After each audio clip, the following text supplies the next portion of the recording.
Hey everyone, welcome to Past Lives and the Divine. I'm Gina, and this is the podcast where we hold hands and cannonball into the conversation about our connection with our past lives, with our soul, with the divine out there and inside each and every one of us. And we do this for maybe some healing, maybe to shed some stuff, gain some memories, reach the full potential of the life we came here to walk and create.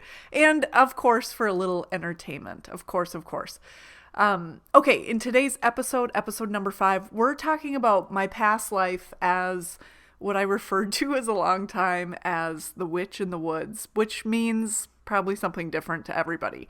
So if I were to get more specific, I call it a life where I was a spiritual ritual leader, which of course is not what she would have called herself, but that's what 2019 Gina is calling it. So you're going to really enjoy this episode. If you can identify with having a fear of like stepping out, maybe stepping out into your own power, taking up some space, taking a stance on a point of view that's controversial, or at least maybe a point of view that's just not normal for the people you would be expressing that point of view to. This was the big theme in this episode, in this particular past life. Also, you'll like this if you like a botched execution. Haha, just kidding.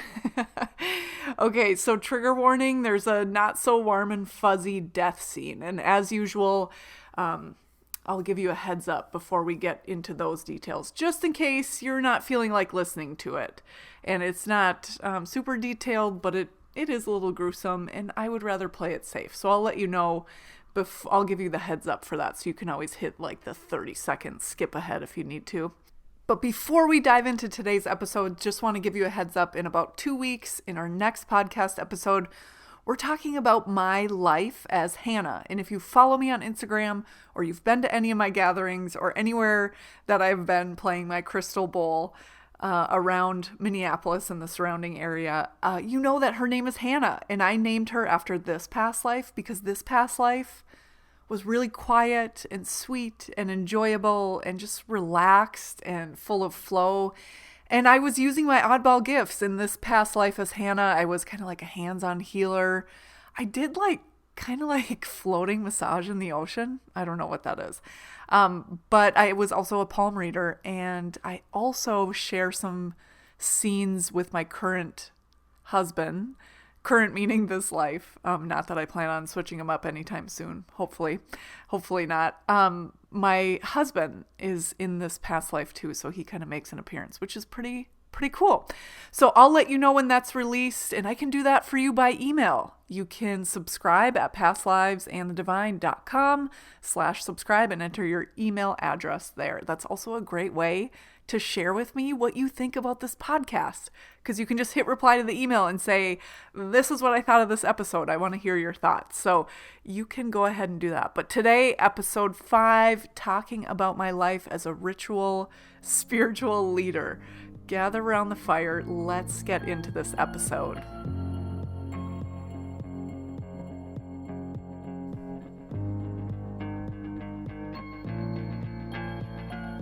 Yes, I am thrilled to get into this life. This life, I have seen pieces of in 3 different instances, 3 different trance states.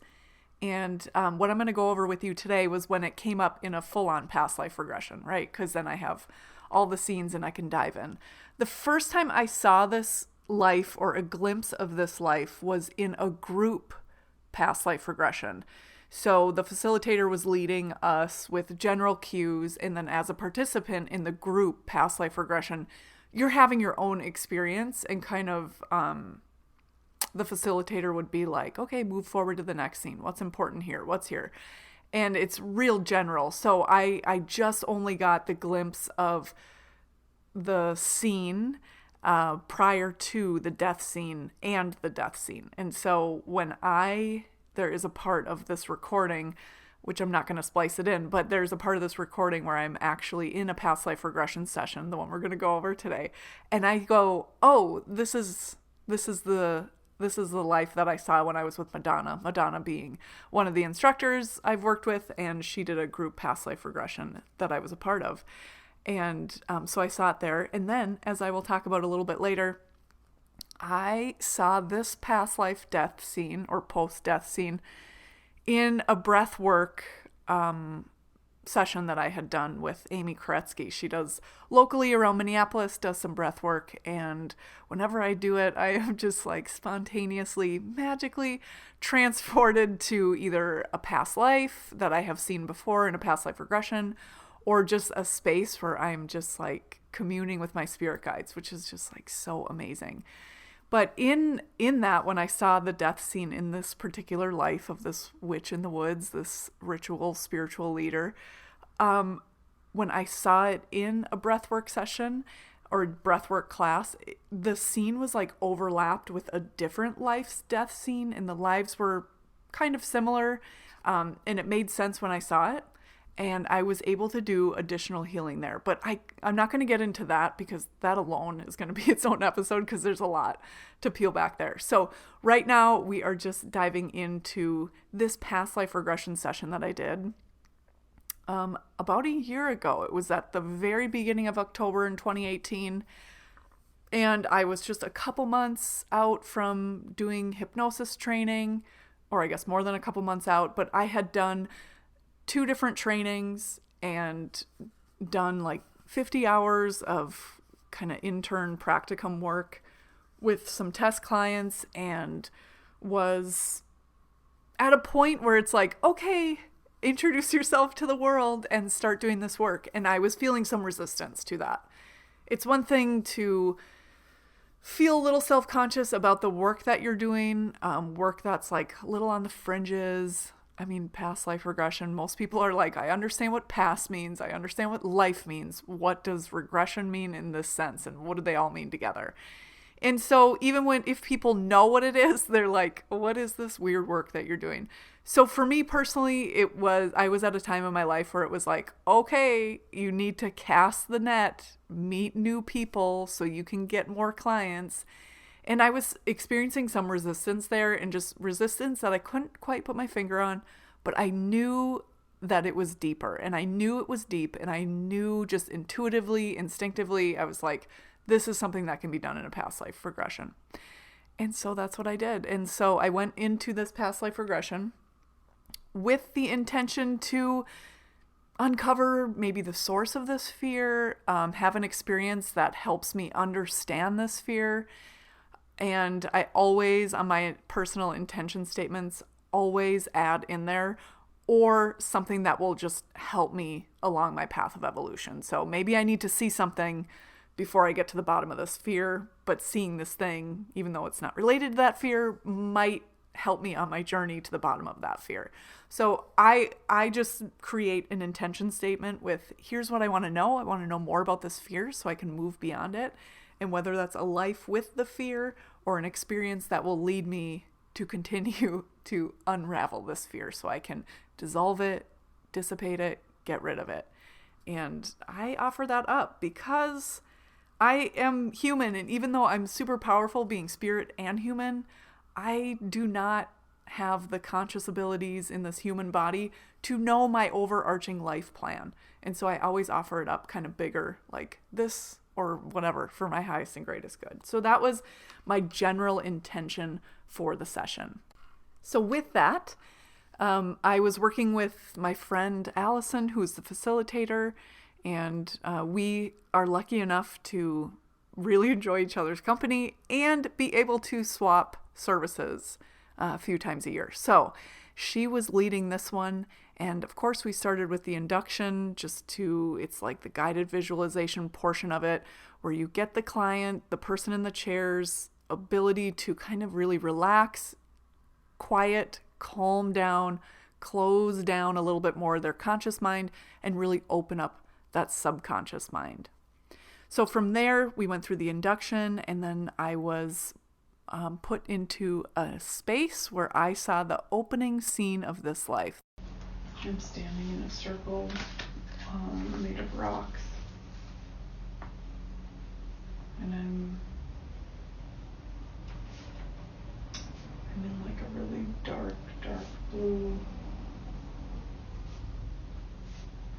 dress kind of thing.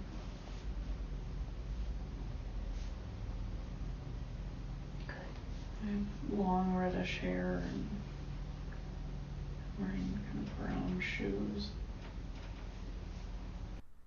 What I think is so funny when I'm re-listening to these sessions for these podcast episodes is my voice is always just like so just like flatlined, which I think is so funny. And it's also, as a client in the chair, at this point, I've had so many sessions, I don't have these thoughts anymore. But for a long time, whenever I would sit in the chair for one of these regression sessions and the facilitator would go through the induction, I would always have these thoughts like, I don't think this is working. I'm not hypnotized. This isn't going to work. I'm not deep enough. Nope, I'm not going to see anything. And it was like one of the tells that I would be able to know with my conscious mind was like how my voice sounded. And that's just for me personally, because some people have these vivid experiences and their voice is like loud and animated as if they were having a conversation with you. But some people, like me, apparently talk more just kind of like, yeah, I mean, real flatline, just totally reporting. And it's so funny. And, especially because there's a couple scenes here where it's like a lot of emotion and I'm just like so flatlined in my voice, which is kind of funny. But as you could hear in that spliced recording, what I opened up and I was in this circle of stones, and that's all I knew. And I was wearing this beautiful dress and these shoes, and I'm in this circle of stones, and I don't know what I'm doing there, but it feels very familiar. It's my circle of stones. I know that. And I'm full of purpose. Like, I am the reason I'm here. I will be doing something with this later.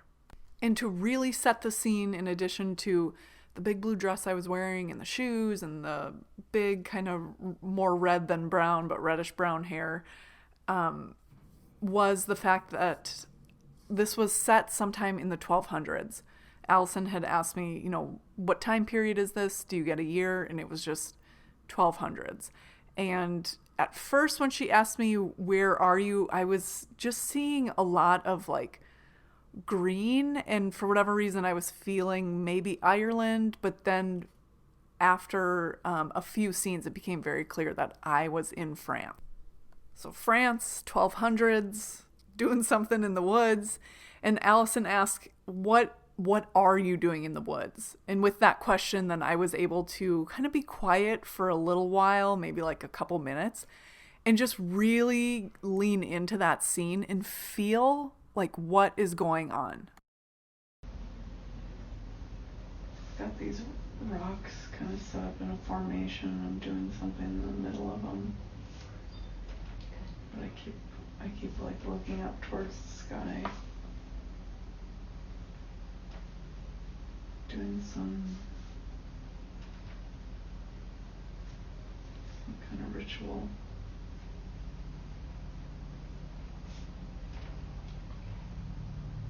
Is there anybody with you?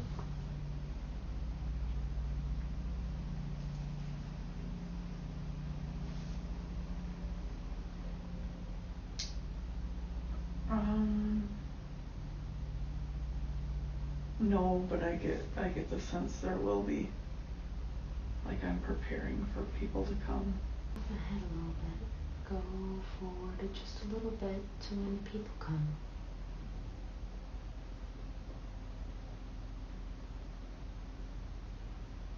What's going on? What purpose do they have there? So moving from that opening scene where I was setting up that ritual space, it was very clear that I was setting this up, not to do anything with it right now, but in preparation for a group to do something later. And then moving forward into that scene, the facilitator, Allison, then prompted me to lean into it. Like, what are you doing? Why are you here? Who's here with you? Like releasing something up to the sky, but it's like energy that you can't necessarily see. And we kind of take turns dancing in the middle of this rock circle. How do you feel? I'm so happy that I'm around people that want to do this with me. What is your role in this?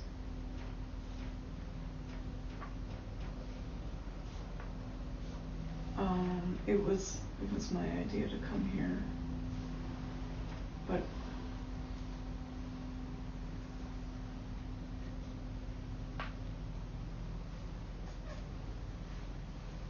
I'm not like I'm maybe not a teacher, but kind of like a leader. Like but they know what to do, but it was me who got this group together. And we're, I think, just kind of like releasing our own stuff, like emotions. And what was so cool about this scene was the way I felt in that scene. So even though I work very intentionally around like the popularity contest that is Instagram or social media, that's the only social media I use, but just this, it's all a gross, oftentimes like fake, at the very least curated popularity contest. That's how I feel about social media. And it can be such a beneficial tool. I know that. I've experienced it. I use it as a consumer. I get tons of like great tips and ideas.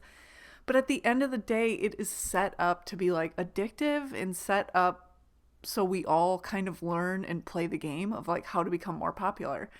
And I find that in that space, I know I'm not unique in this, but I just get bored with it. But before I get bored with it, there's a lot of wondering of like, well, what does that mean? What does this mean? How am I doing here? How should I feel about it? How am I feeling about it? Is this okay? Am I okay with this? Do I need to change it? And it's a lot of like, for me personally, unnecessary back and forth, shucking and jiving, bobbing and weaving, trying to figure out my mentality toward this thing that's meant to be a very addictive popularity contest, essentially. And so what I thought was so cool, and I'm fine with it. I know it's something that I could opt out of, but I do see benefit in it. So what I will say is I'm going at it being mindful of these things. And what was so cool about this scene in this life was like, I'm in the 1200s, obviously. Social media did not exist back then. And it was literally just like this really centered, authentic feel to it. Like I've never experienced that feeling in this life as Gina. And now because I've seen this scene of a past life where I was, even though it was very collaborative feel to this ritual, when I look at it, as an observer, I can see that obviously like I was setting it up. I was the one who planned it. I'm the reason we're here, but it was very collaborative once everyone got there. So in a sense, even though I felt like it was collaborative, I was the leader, but it was just this really centered feeling, really anchored feeling, and not getting all twisted in like this popularity game that I so often feel like Instagram and social media can be. And as someone who has had a couple incarnations on social media back when I had a wellness career, it's like, even though back then I had way more followers than I do now, the followers I have now are just like way more engaged, right? And that's what I want. And so it's in that scene, I didn't have all these justifications and this always reworking to always be calibrating to be centered and anchored. It was just like deeply felt in me. It was like, this is just the way of life. And to have that as a memory instead of just this logical way of wishing I was that way is totally different, right? It's the difference between, I think I know this and I've experienced it. It lives in my body. And that to me is what I take away from that scene, and the power. And I come back to that scene when I feel like I'm kind of discombobulated and need to be recalibrated and really centered and anchored in my gratitude, in my power, in my gifts. And that is what I really, really liked about that scene. So this past life regression, like I said, took place about a year ago, early October of 2018. And I am personally just not someone, I just don't have a lot of interest in like spending time like Googling little tidbits of information that I get in a past life to see if I can find the past life, see if the events in history have lined up. And I have done like the tiniest bit of Googling around that stuff, and it always checks out. Like one that sticks out in my mind is like, well, I thought I was in the 1860s and in England. Was there a war going on during that time? And that's about the extent of it. So I've never like tried to look up or even really thought of looking up what this woman did in this past life. And honestly, even if I would have thought about it, I don't know what I would have Googled really, besides like stone circle pushing something to the sky. I mean, it's probably not going to get much. But I got so much value out of that scene besides like what was really going on in history. And so it just wasn't of an interest to me. However, about 2 months ago, I finished reading this really long book called Drawing Down the Moon, and it's by Margot Adler. And in that book, she talks about, witches and druids, goddess worship, Wiccan, pagan, and basically from what I can gather from my memory of this book 2 months ago was she takes kind of the evolution of these religions or beliefs in quotes today, and kind of like maybe where they came from, how old are they, what are they derived from. And one of the things she talks about is this old nature religion that was popular in Europe like way back, right? And she talks about a specific ritual. She talks about a lot of things. The book is really long. But one of the things she talks about is basically this ritual. And so I listened to a lot of audiobooks. So as I'm listening to it, I literally like stopped what I was doing and I was like, holy shit, that's what I was doing as that life of that witch in the woods. Like, and how she explained it in that book just resonated so much with me. Like I felt it on such a deep level. And it really was exactly the description how I would describe what I was doing in that life. So essentially you create a space with stones in a circle, and then each person is like dancing, moving their body physically to like stir up and move out energy that's no longer serving them. So you could call it like heavy energy, negative energy, anything that's, shadow energy, anything that's not serving them, and kind of like, stirring the pot within them by physically moving their body and then like pushing their hands up to the sky. And it was a way to like lighten the load within our physical bodies and lighten the load on Mother Earth. And that's how she described it in that book. So I was like, shit, that is so cool. I'm not someone who waits for like historical or scientific validation to prove things that I feel to be true within me. I think it's cool when they line up, but I'm not like waiting for that stuff to let me know my experience is real. And so I just thought that was so cool. And that's exactly what I saw in that scene. So from there, that scene with that group of people, Allison took me to a significant scene in that lifetime. And when the details started to settle in, it was clear that it was nighttime, or at least it was dark outside, like later in the day. And I was in my home, or the place that I called home, and I had a fire going in that home. And that gave us some light in this scene. It's just like a really small little hut. But it's where I live, and I'm making food for a couple people, and we're just kind of talking about current events and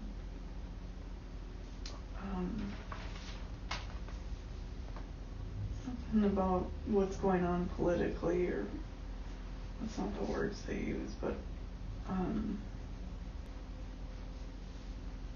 we're talking about the work that we're doing. And in this scene, I am making food for two really good friends, and I feel so close to them and so comfortable with them and just totally seen, and we do not agree on everything that we're talking about, but it's just as if it was like, I prefer black shoes. No, I prefer brown shoes. It was so benign. Even though the topics we were covering were heavy and some people think life or death, it was just this really great, safe, sacred space where I felt so seen and so held by my friends, even though we weren't exactly alike. And that memory is also just like such a good memory to have and way to operate. Especially, like I said, growing up like a chameleon, I've said this before, where it's like, it's pretty easy for me to default into how can I be totally accepted by this person instead of just acting like myself, for fuck's sake, right? And that's been a big part of my personal journey, is like how to navigate friendships in that way, like how to peel back the layers and just be who I am, and that's okay. But before you do that, you have to figure out who the fuck you are, Gina. And so that has been part of my journey for sure. But seeing it in this way, again, it just changes. I'm like a broken record, right? It goes from being like, be yourself, and that's how you have really good, fulfilling relationships, is a great idea. But like when you are kind of unsure of who you really are underneath it all, or you're just like, okay, that sounds good, but how do I do this? And it was just such a valuable experience for me to be in that space with that mindset inside the experience of this woman and her two really good friends. Tell me more about the work you're doing. We just try to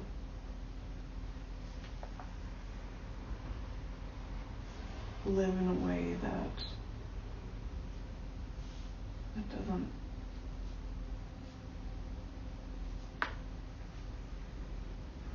it seems kind of weird, but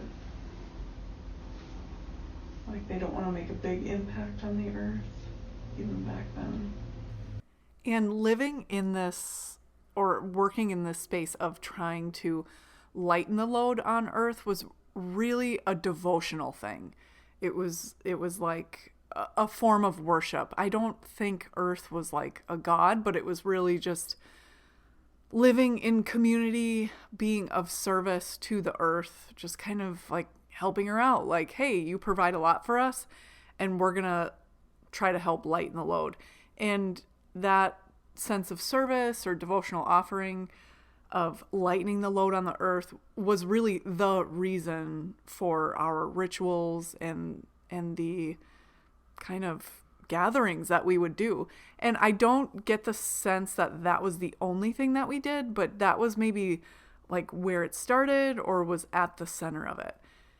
And of course, it's just like so wild the parallels between that life and this life, because even though I wouldn't say that like that's the work that I'm doing, it is a part of how I got here. So just being in the wellness industry for 15 years, I went into it with really great intentions, and I always operated with integrity. That's just kind of how I roll.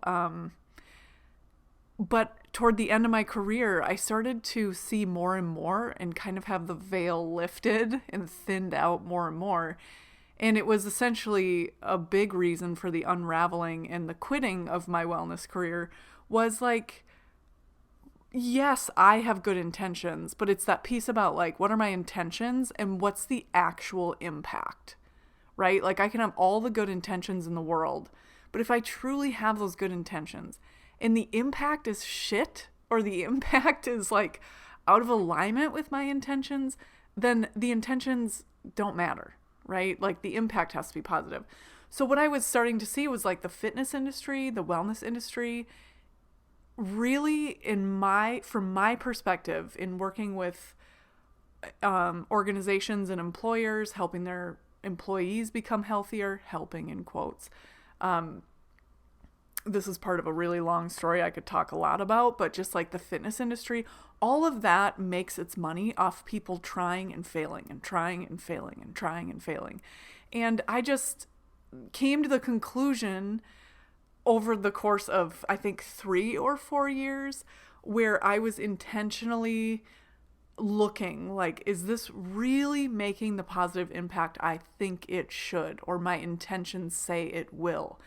And the answer to that was no, it's actually putting more garbage out there. Like when we have a hierarchy of health, like, oh, if you're overweight, you're not healthy, and we should all be healthy, and we should all want to be healthy, and being healthy is good. Like, is it though? Like, is that really what we should be focused on? I prefer the way I feel when I exercise and eat healthier, but who am I to say that that's true for everyone else? Sure, that's my experience. And even if that is a human truth, we should not be discriminating or judging people based on the way they look. I don't care if it's size. I don't care if it's skin color. I don't care if it's how thick or beautiful your hair is or your face or whatever. Like, let's release all of our comparisons. And because at the heart of it is like we think we can see health by the thinness or the fitness of someone is also false and completely wrong. And that idea is so damaging. And so that is like one of the big reasons, or kind of like the through line, as to like what sprouted off that through line were the reasons why I got out of the wellness industry, because my intentions can be great. My program can be great, but the entire industry is shit. And overall, it makes people feel more shitty than good. And it might make them feel good for a little bit, but if history repeats itself, which it does, it's like try, fail, try, fail. That's how the fitness wellness industry makes money. And that is garbage. And so it was just like, I am actually promoting and upholding an industry that does more harm than good. From my point of view, if you are a wellness person, I am not saying your shit. I'm just saying this is my point of view, right? And so I, ethically, with my integrity, I could not participate anymore. And a lot of people thought I was crazy and weird for doing it, and so did I. That's why it took me 3 or 4 years to gather enough evidence to jump ship and gain the strength to jump ship. But it's so interesting because when I look at what I had said, this woman and her 2 friends, the work that they do, it's very much like, I get that. Like, that is an ingredient in what I do today. And that knowledge, is that life-changing? Is that releasing a ton of fear in me? You know, I don't know, but what I do know is like knowing that these are things that I've experienced in past lives makes me trust that intuition, that intuitive inner drive more so in me than being like, or is this just a crazy idea I'm going to regret someday? And so it just kind of reinforced the path that I was already on, which always feels good, right? Okay, so back to the scene. I'm in my little hut or my little home, whatever it actually is. And I have a fire going and I'm like cooking food for these 2 friends. We're having a really great conversation. And we are talking about the work that we're doing. And these 2 friends I can feel and sense by how they're talking about things that they're scared. They're scared of what the overarching authority in this culture, government is not what they called it, but I guess that would kind of be what it is today if the government was even more effed up than it already is. But they were just really concerned about their life. Like, they saw this as a life or death situation. And so that's what we were talking about as I'm making this food for them. Do you know what's making them feel afraid?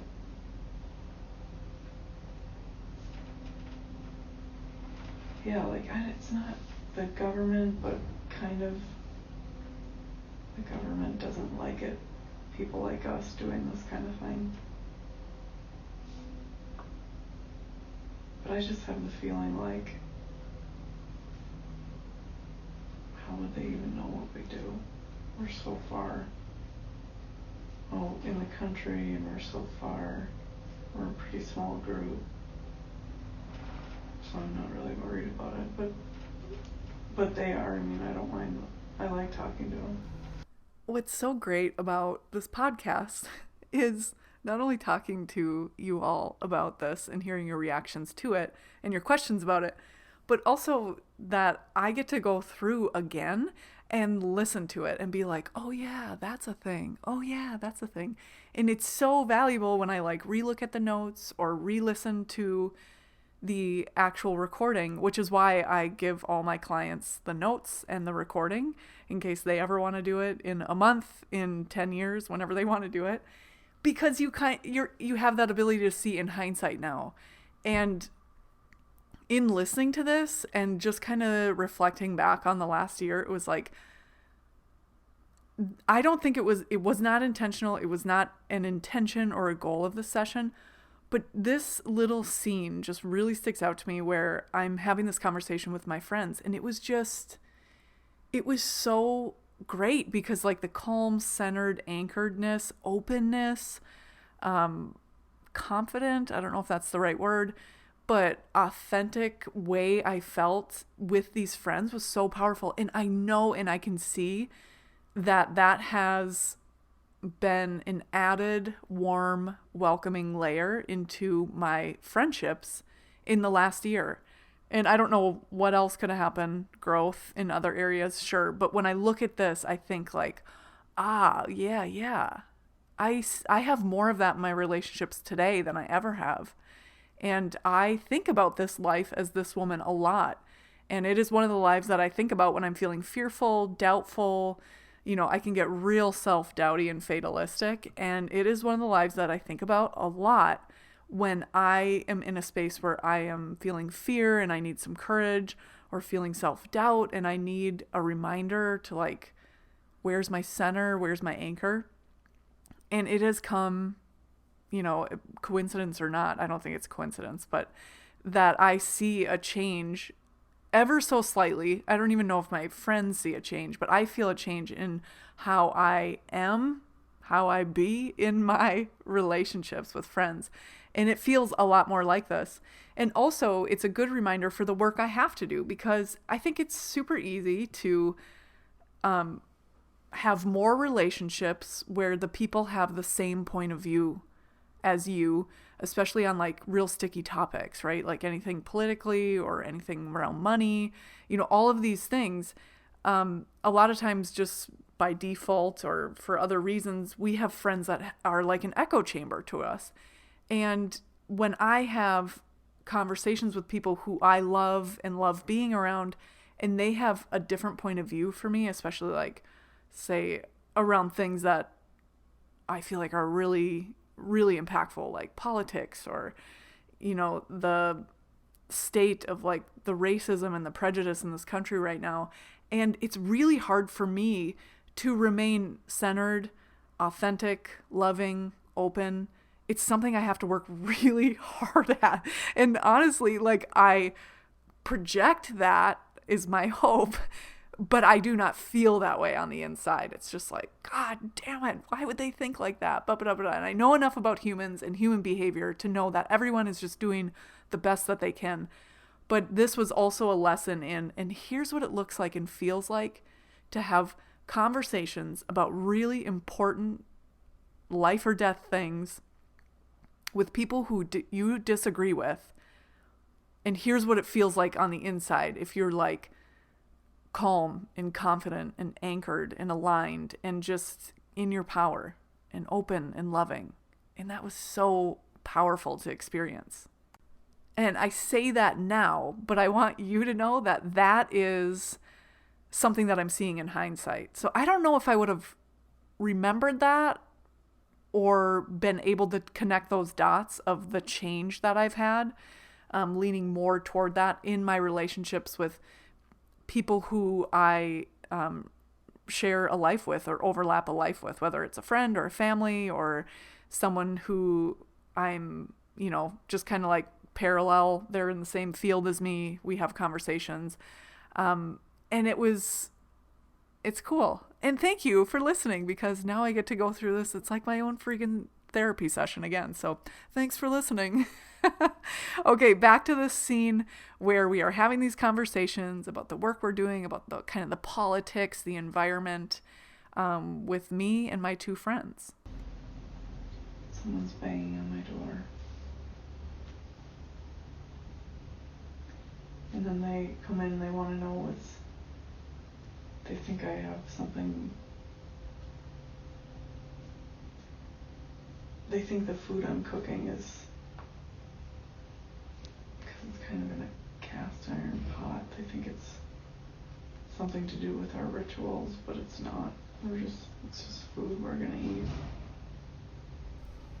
So lo and behold, I'm having these conversations with my two friends, and they are afraid. They feel like this is really kind of a life and death thing. And Allison had asked, do you recognize anyone who you're with? And one of the two friends I was with was this really short, kind of bald, stocky, older man. And he was really friendly, really warm and genuine.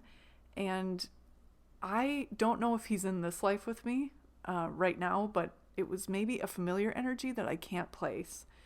But I knew that if he's not in this life with me today, he's been in another life. He's been in the peripherals, in other lives, but for whatever reason in this life, he really sticks out to me. And he is there talking to me as a friend. And the other friend that is there with us is maybe his wife or his partner. And it's us three. So we're talking about all these things. They're kind of scared. And I don't feel scared. I acknowledge what they say.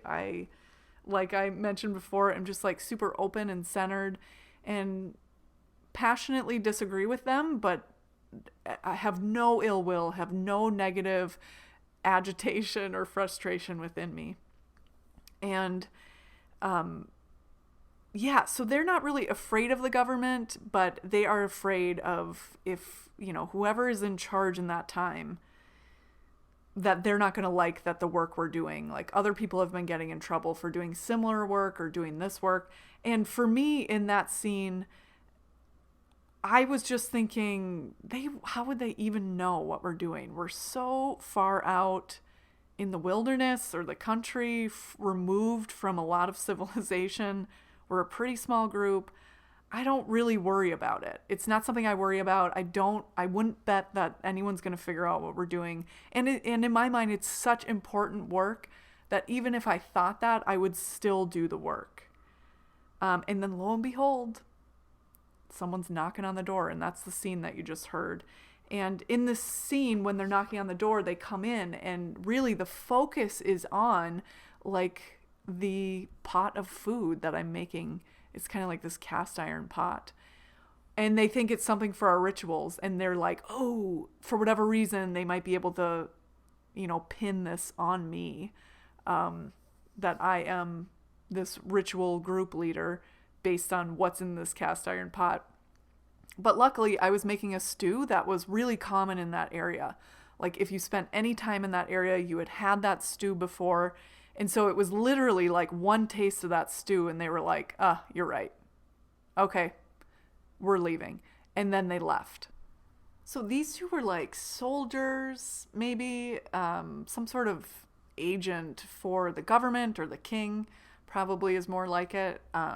Whatever the authority organization was, they were definitely there to hunt out people like us, people who were, still in these, what I would call today, like the nature religions. That wasn't the feeling I got back then, but it was a spiritual thing that we were doing. And in the session, Allison had asked me, like, is this part of a religion? Are you doing a religion? And this isn't the only life, but the the response in this life, and it's come up in other past lives too, is like,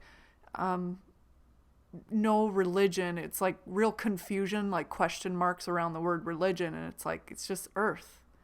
This is what you do for earth.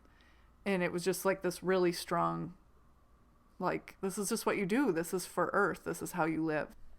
So from there, we moved to the next scene, another significant scene in this past life that will be in alignment with the intention for the entire session.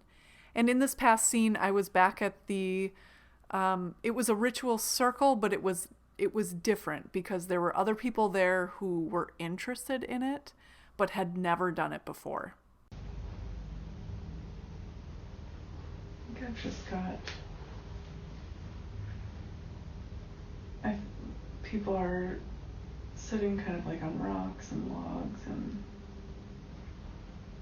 I think these people wanted to know more about the rituals, and like some of their friends have been coming to do just the groups that I have gathered. I mean, this essentially was an information session in 2019 speak. It was the free intro session before you dive in with all the weirdness. And it was like more and more people were interested in what we were doing just because more and more people were doing what we were doing, participating in these rituals or other kind of gatherings that we were doing. And so it was basically like their friends were kind of interested in it. And so by popular demand, I was putting on this, just a gathering where we all met in the woods and people were like sitting on stones and sitting on logs. And there was a bunch of people like kind of in a half circle, maybe like 2 or 3 people deep in this half circle. And I was talking about what we're doing and why we do those things. Yeah, they're just listening to me talk. I'm just telling them about what we do and how to like take care of the earth as we live, and it's like sending your emotions to the sky or something like that, like something about the sky and like pushing your emotions up, like releasing your negative emotions. How do you feel with so many people wanting to learn what you have to teach?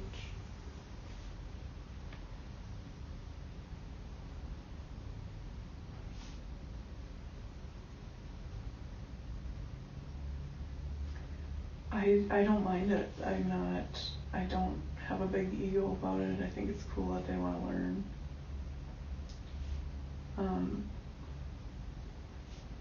But my 2 friends don't do it with me anymore because they're too afraid. And they think it's risky having a big group of people meet like that.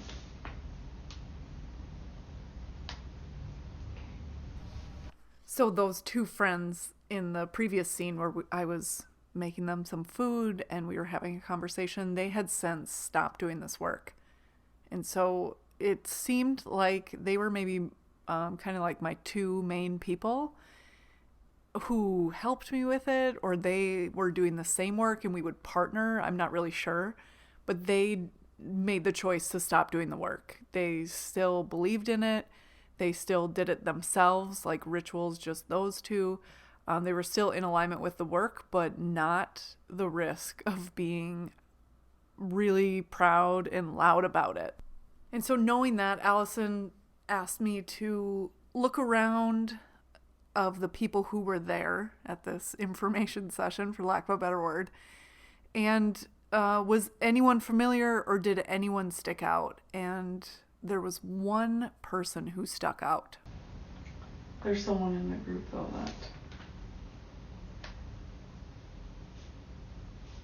that will turn me in. They're like kind of jealous, or what I would say is jealous, because they're so mean. And they pretend like they want to learn, but then they go and like turn me into 2 soldiers, or I think it's soldiers.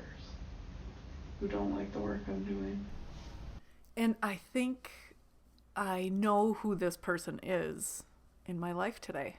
And it's like not a good relationship at all. And it's, a shitty thing to do. I would also never call them out on a podcast. So I don't know, if we're getting coffee, you could like whisper the question to me and I'd share. But it's pretty irrelevant. But this person is in my life, but not on a daily basis. Like there are boundaries there, but it was very much like the sense of like really, from my point of view, unwarranted meanness. And then also because I am who I am today, I have this feeling of like, what did I do to you, to this person in my life currently? And when I'm in these past life scenes, that was a question she had, me in that past life. And her name was either Kit or Cat. Like it was short for something. Probably, maybe she went by both, depending on who was calling it, but I'll call her Kit. And she felt the same thing, like, what in the world could I have possibly done to this person who turned me in? Now, in this scene, she does not know, of course, hey, in the future, this person's going to turn me in. But she put it together. In the next scene, you'll see kind of what happens because of it. But she was able to look back and be like, I knew that guy was slimy. And so that is the only person that stuck out of significance in that scene. From there, Allison prompted me to move forward with kind of like what happens next. And I was back in the kind of clearing in the forest, in the woods, and setting up for another ritual. And this was in the future from this past scene. I don't know if it was like hours or if it was days or weeks, but same thing. I was real similar to the opening scene of this life, although it wasn't the same scene. But I was in the woods setting up, and there was actually, I didn't know it as I was setting up for the ritual that would be happening later that night, but there were two people who were watching me. They watch me and wait till I'm like setting up and preparing for the group to gather. So watching me while I'm busy with this work, they kind of strike when I'm least expecting it and least able to fight back. And it's two men. It may quite possibly be the two soldiers who had knocked on my door when I was having dinner and a nice conversation with my friends. And that one man who was at the information session had turned me into them. And so he had told them kind of what I do, where I do it, the timing of the next ritual. And that's when they struck. So I'm going to go through the death scene in just a second. So go ahead and forward, hit that 30 seconds forward button, and I will be done describing it. So I'll see you in a little bit. And for those of you who stuck around, so they strung me up to hang me, and I was able to get my hands untied. And then I was pulling on the rope that was around my neck to be able to breathe. And that's when they cut me down, grabbed me by my hair, and slit my throat. And they slit my throat and just left me lay there. And they left me there. That was their plan. So their plan was to kill me and leave me there as an example to the people who were showing up to the gathering, to the ritual later that night. So they would show up and be greeted by my corpse. And it would be a not so subtle lesson on, if you do this, this is the result. And just the way it was culturally in the environment there, anybody who knew anything knew that these practices were, although harmless and benign and helpful to the earth, were against what the authority said we should be doing. And so I was left there to be an example for all of the people who were coming for the ritual later. And at that time, Allison had asked me, what are the thoughts? Like, as your soul is leaving your body, what are the thoughts or emotions that you're having? Because as you've heard me say before, The thoughts and emotions that we have as our soul leaves our body can really leave an imprint so deep that really informs how we operate in upcoming lives. And so it's important to get that information to see if it's relevant in something you want to change in this life. It's like frustration and feeling of like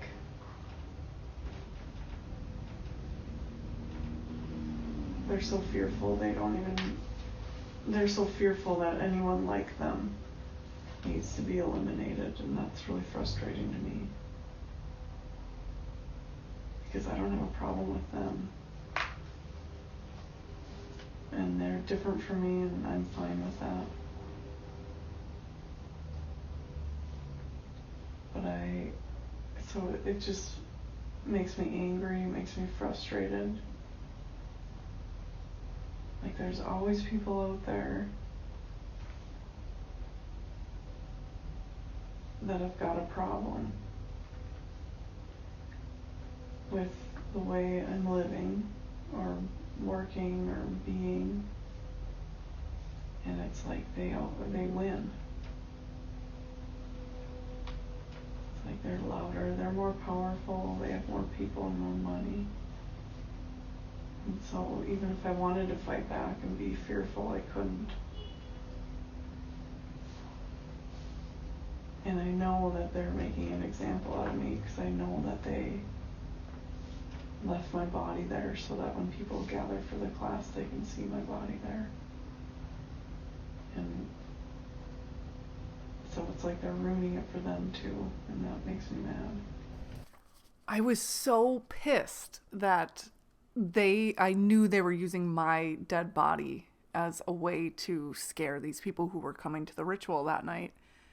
And that is something, again, I keep coming back to it, but like so many lessons. That's something that was a thread that kind of broke the camel's back in my wellness company, where I just felt like even though I had good intentions, I was like this puppet of this bigger machine, like the fitness industry, that was not doing good things. And so again, I was being used, even though I didn't want to be, and overall creating more harm than good from my perspective.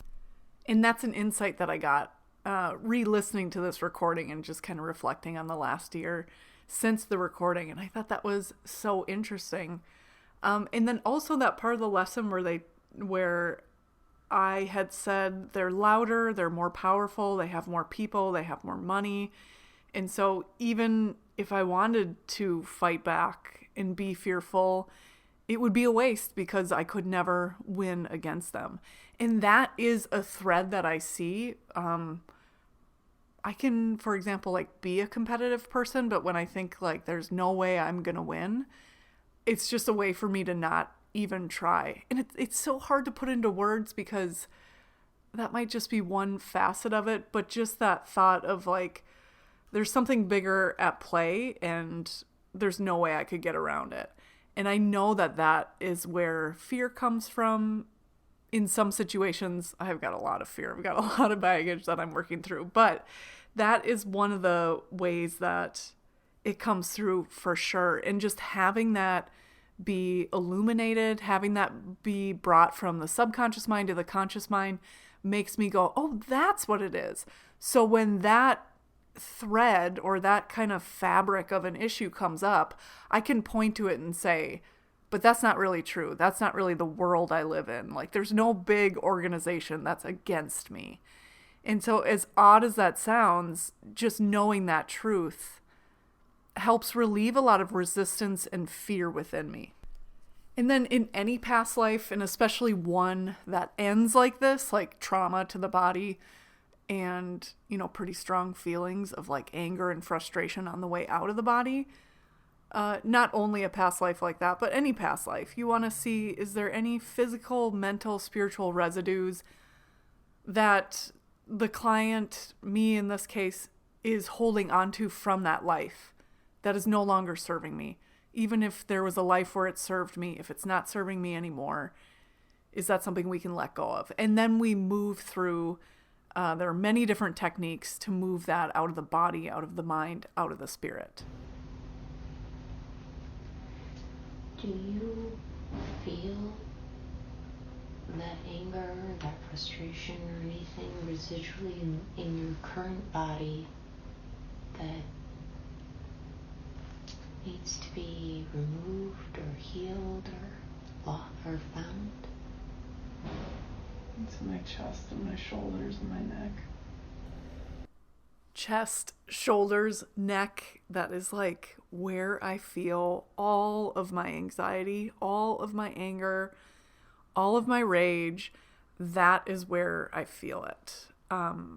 I always, not jokingly, but I don't feel super sad about it, I don't think, but I always say, like, growing up in my family, it was like you were either happy, which didn't really happen a lot, or you were angry. And there was like no room for sadness, and there was not a lot of room for anything else. And that was my model from my perspective as a little kid. And that's definitely what I grew up with. And so anytime something happened that wasn't good, I immediately would feel like anger, rage, frustration. Those were like the flavors of negative emotions that I felt. And to be honest, I think I felt that the majority of the first couple decades of my life. And I would always feel it like in my arms, to the point where when I was a kid, I remember getting really angry at someone or something, and I would have to just like punch a wall or throw something. Like I always felt like I had this built up energy in my arms and in my shoulders. And I've actually conversed with my spirit guides on that. And so I do know more about that since this past life, because this past life was like, gosh, I feel like I should do more to get that out. It was just intuitively what I felt.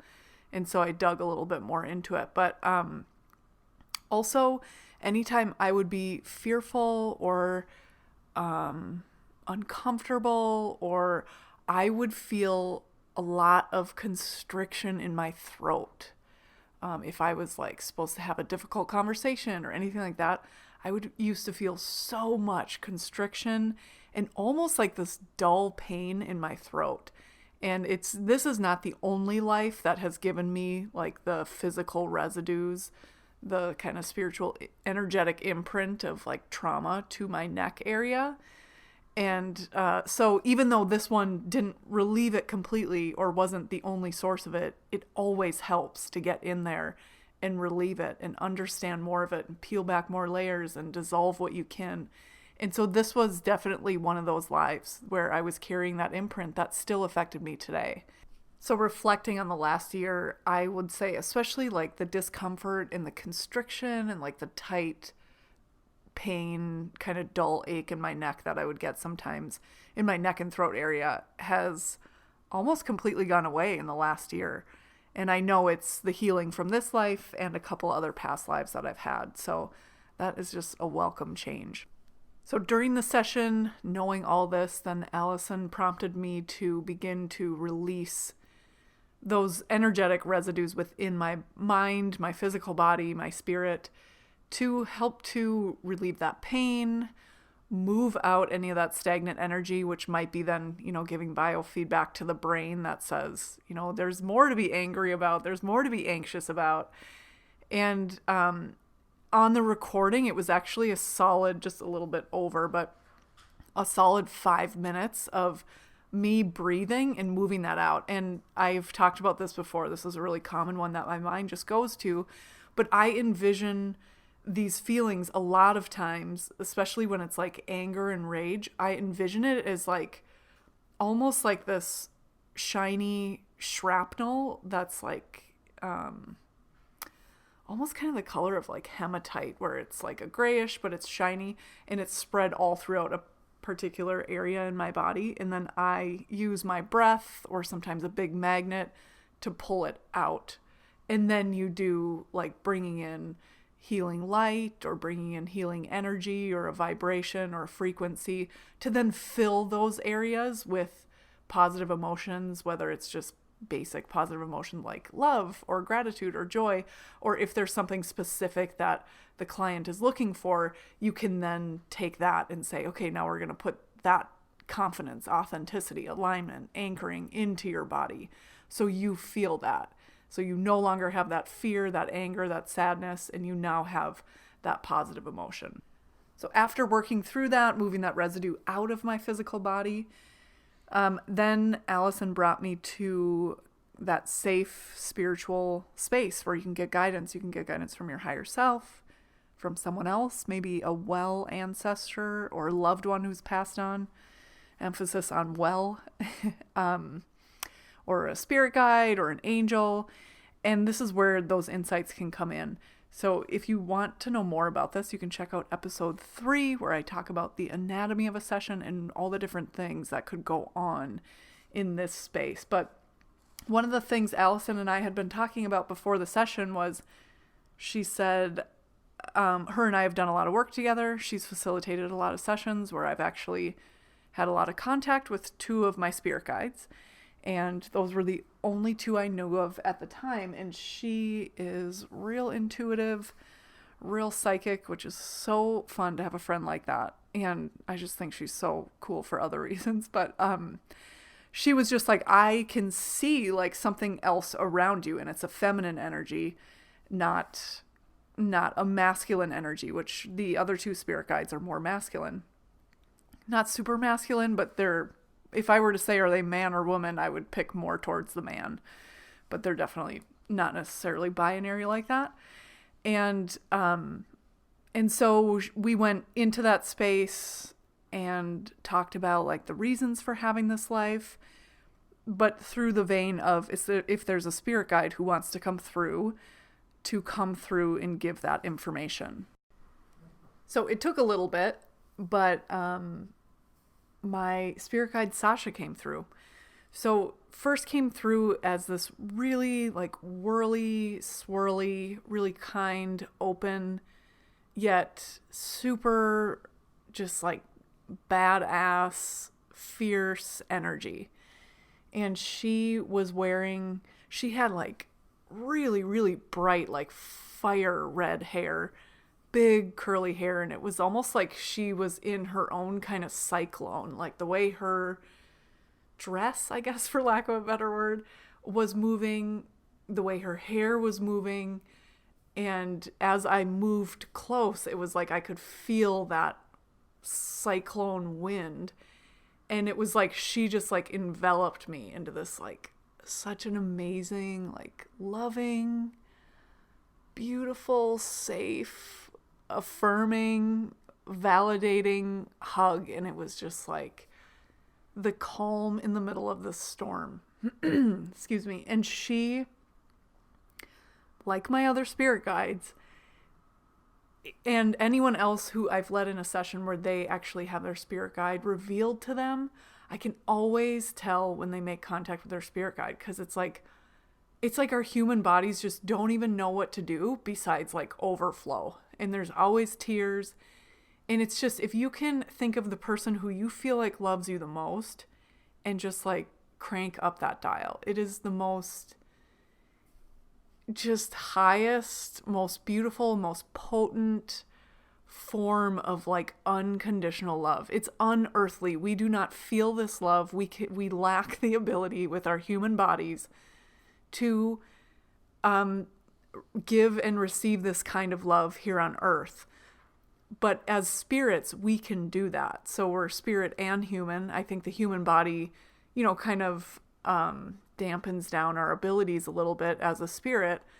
But like I've talked about before, the combination of the two is extremely powerful. And it's in this situation where really we can see a limit that our human body puts on our spirit, is like we are unable to give this love, and we never get this love in return on earth. So when you feel it from your spirit guide, it's like, or your angel, guardian angel, these are all words describing the same kind of entity, I believe. But when you feel that, it's almost like this feeling in your spirit, deep in your soul, that's like, oh, I knew I was missing this. I knew I was missing something. And it's like being reunited with something you didn't know on a conscious level that you were missing. And it's just such a beautiful thing to witness someone else do. It's even cooler when it's you experiencing it with your spirit guides. And so that's the encounter I had. That was the first time I met my spirit guide. And I believe the intuitive idea that I got was that her name was Sasha. It was like Sashi or Sasha or something like that, but she said, whatever, just call me Sasha. Like, the name doesn't necessarily matter. You just need to get one that you'll remember and that you feel comfortable calling me by. And so after being like just enveloped in her presence, in her essence, and in her love, then Allison had asked, like, what kind of messages does she have for you? Why did you see this life? What was the point of all this? In the vein of your intention, the intention that I had when I started the session. And she just kept repeating over and over, like, we got to get back. We got to get back. That's the work. We got to get back. And the work meaning not necessarily that I need to be like a woman in the middle of nowhere running these rituals. I'm not opposed to that. I'm not there yet.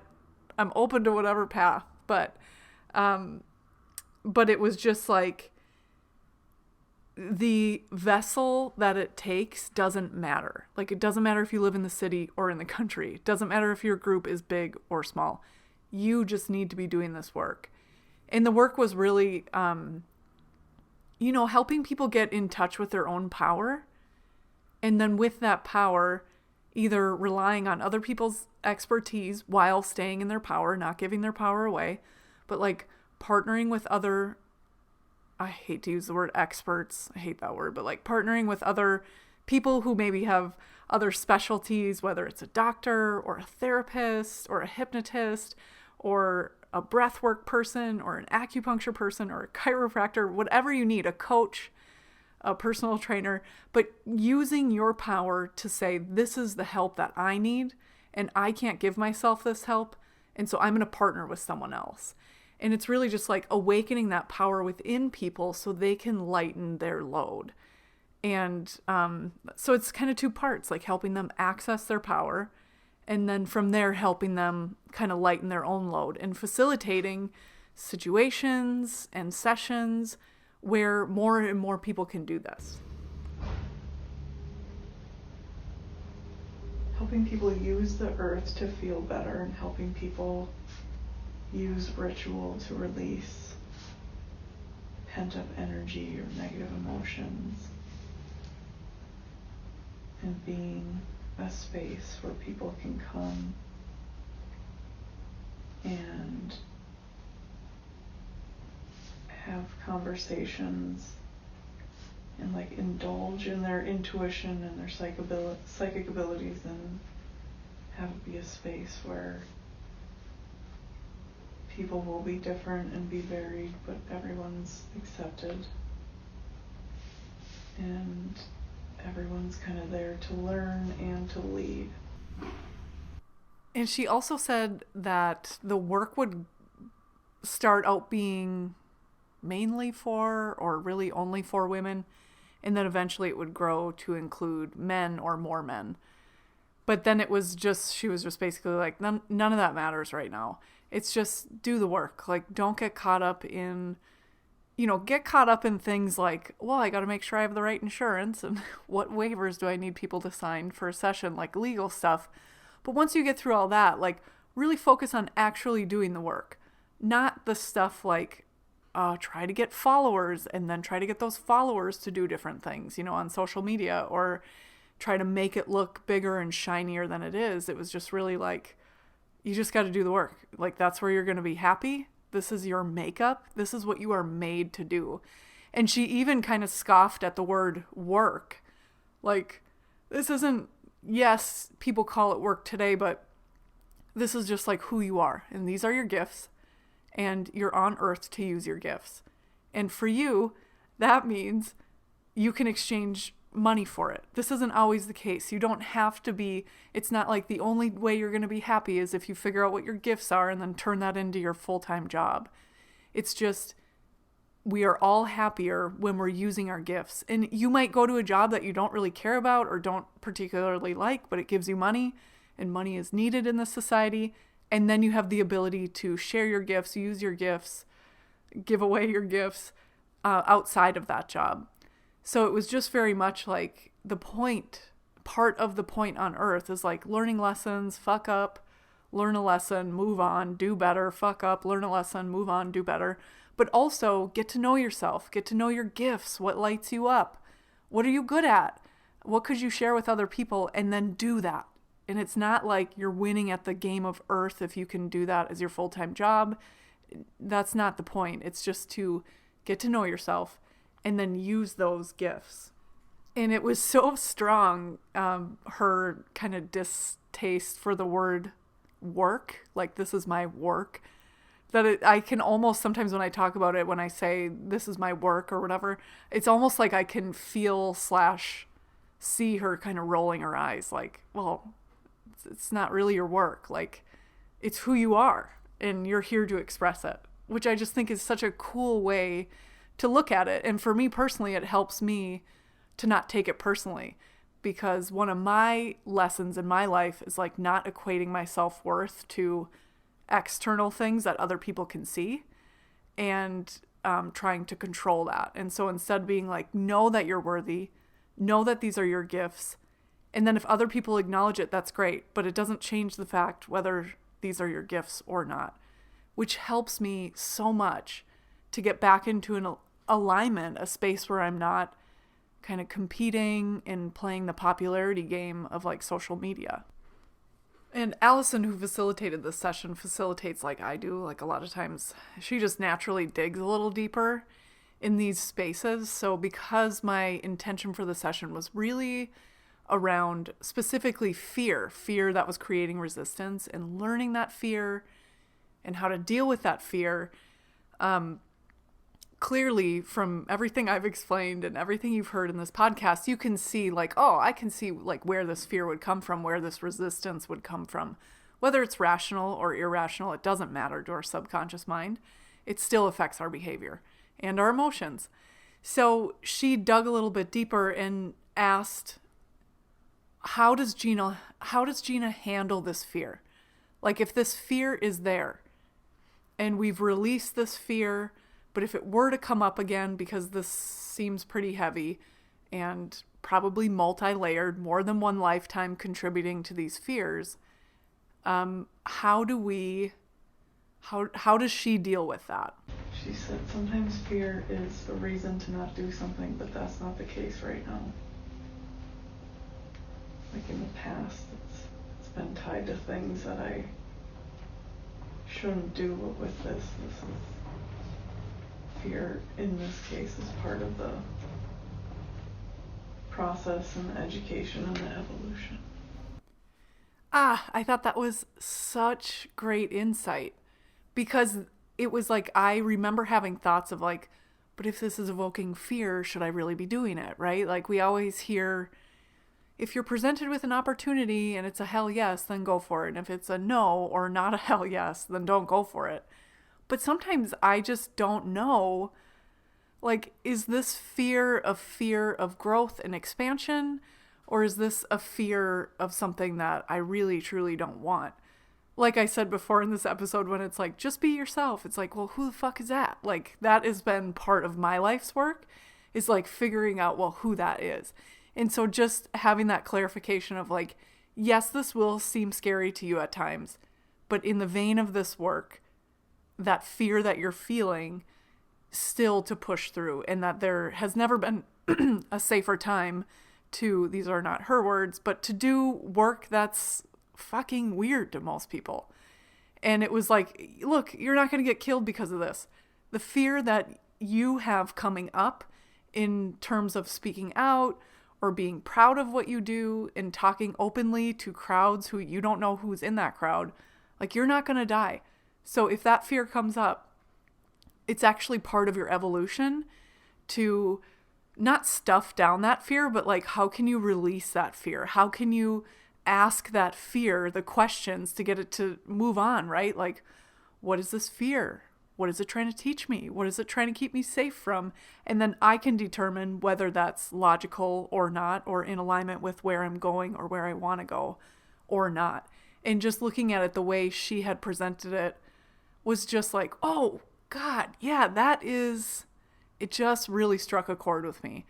And that's what's so cool about this spiritual space, where you can get guidance from your spirit guides or your higher self, because in that space, just the simplest things can be so impactful. I just finished reading the Michael Pollan book, How to Change Your Mind. And when he talks about these psychedelic trips that people go on, the people who have what they would call a spiritual experience, where they have like these grand insights that are like, love is all there is. And it's like in our conscious minds, we're like, yeah, okay, moving on. I need to go to work, or this person's really pissing me off. But when you're in that space and you're opened up and you're accessing this other realm, this other dimension, these kind of meaningless, even cliche statements just are like profound. They feel so impactful and potent and really life-changing, changing your point of view, changing the filter with which everything else comes in. And this piece about fear that she mentioned, as tiny as it may seem to someone who did not have the experience that I did, it was incredibly helpful. And then the last thing we covered before Allison brought me back to the present day was what I can do. Like, I have all these ideas. How do I know which one to act on, essentially? And what I do personally, my practice is, if I have an idea, I'll write it down, whether it's like, 2 words or 2 pages full of like description. And what I'm really bad at is organizing that. Like, I have 4 different places where I do that. So step 1 is like, get organized, keep it all in one spot. But she said, continue to do that. Just get it all out. And then whenever you're looking for the next step, so if you're working on something and you're feeling good, just keep working on it. But if you're ever at a crossroads or at a pause and you're kind of like, what's the next step? To access that list of ideas and just read through it. And whatever sticks out, whatever seems really exciting, whatever makes you feel like you want to take it and just run and immediately start taking action on it now, like that's your next step. And it was basically like, as long as you're using your gifts, it's not like, well, first you have to do A, and then you have to do B, and then you have to do C. No, that's like earth shit. That doesn't matter. It's like, get in your gifts and move forward with it. Like, access your gifts. You're going to get a ton of ideas. When it's time to pick a new idea or the next step, then go through the list, and whatever like lights you up, just take it and run. And that was so important to me, because I have so many ideas that it's like options paralysis. And it's like, well, should I do this first or should I do that first? Well, if I do this one first and then I do that one, then I could promote this one while I'm doing that one. I mean, it's never ending, like the ruminating. And so that clarity helped a ton. And then after that, Allison brought me back out of the trance and back to earth. And later that day, knowing that this was just felt like a really impactful life, like there was so much that was going on in it. And just intuitively, I had this feeling that, you know what, this was the second time I had experienced 2 of those life scenes in this life. And I just felt like there was more to do there. And sometimes when we feel that way, our bodies adjust, like our brains adjust, spiritually we adjust, metaphysically we adjust over the next coming weeks. Sometimes even about a month, we're still kind of reconnecting in our brain and our body, those nerve pathways, just reorganizing information, the way we filter things. And I really felt that on this one. I was like, you know what? I got some relief. This was really interesting.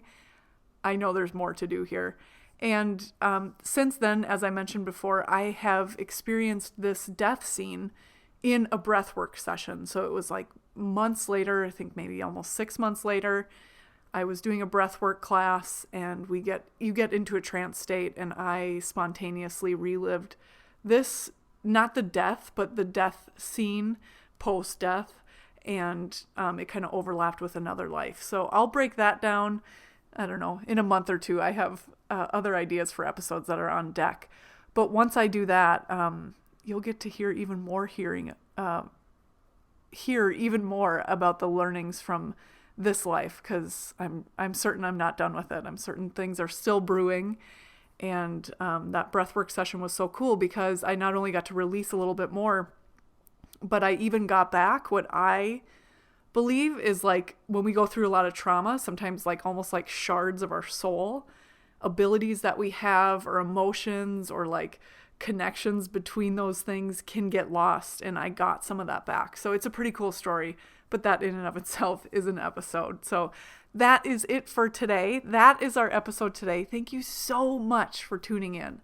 And if you enjoyed this and want to support, you can give us 5-star review, you can subscribe, and you can forward this to a friend. So I don't do really any marketing besides my Instagram for this podcast. So if you loved it, I hope that you share this episode with a friend. Just hit forward and let them know why you think they should listen to this episode.